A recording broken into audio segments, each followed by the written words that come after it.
A live-action Zelda announcement, plus tons of Warhammer news and a brand new LEGO Lord of the Rings set. It's where quite a few E's were dropped. Welcome to 5 for Friday, our weekend rundown of some of the biggest stories we haven't talked about this week.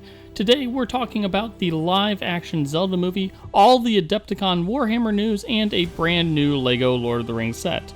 Now before we dive into today's stories, be sure to hit those like and subscribe buttons to support a new, independent tabletop channel.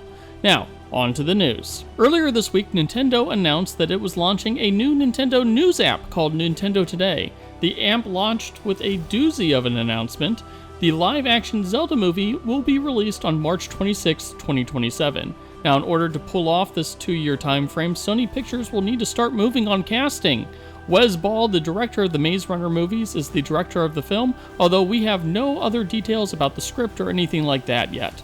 Good luck, Nintendo and Sony, don't mess this up. Tons of Warhammer news coming out of Adepticon this week. Perhaps the biggest story is that Grand Cathay, a China-coded country from Warhammer Fantasy, will get a full army release for Warhammer The Old World. This marks the first time that Grand Cathay has gotten a miniatures army, and it is a huge vote of confidence for the Old World game. The miniatures, which include hot air balloons that drop bombs, rocket cannons, terracotta juggernauts, and an actual dragon that shifts between her human and dragon forms, all look ridiculously stunning, and it's all made in plastic.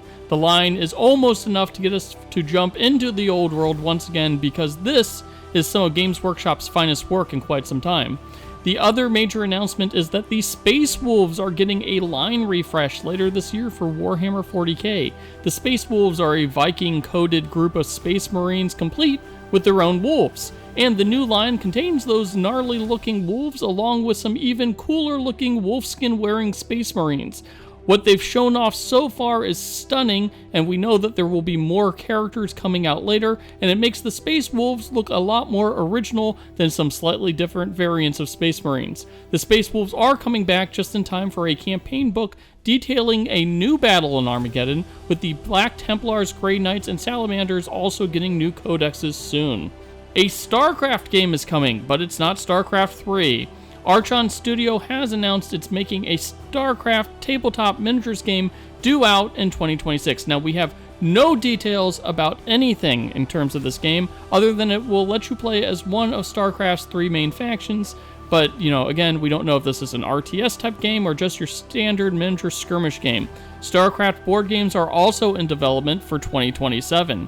In other video game to tabletop news, Go On Board, the developer behind the Cyberpunk 2077 and Witcher The Old World board games, has announced Tekken the board game. This will be a 1v1 fighting game where players use cards from their hands to create combos to defeat their opponents. Each character will be represented by a different miniature, with play taking place on a hex board. The game will be released sometime in 2026. And finally, LEGO has announced a brand new Lord of the Rings set based on the Shire. This set is more like a playset than previous sets of Rivendell and Sauron's Tower, with Baggin, Bilbo's Party, and Gandalf's Wagon all included in the set. As we said, the set is much smaller, with only about 2,000 pieces, compared to the Rivendell set, which has something like 5,000 pieces. Now, to help celebrate the upcoming release of the set, LEGO tapped Sean Astin to help make a new Lord of the Rings mini-movie, complete with Sean adopting his Samwise Gamegee accent.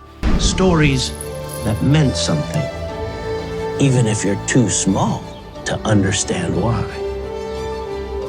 Now that's all the news that we have for you today. Be sure to let us know what your favorite story was in the comments, and don't forget to hit those like and subscribe buttons.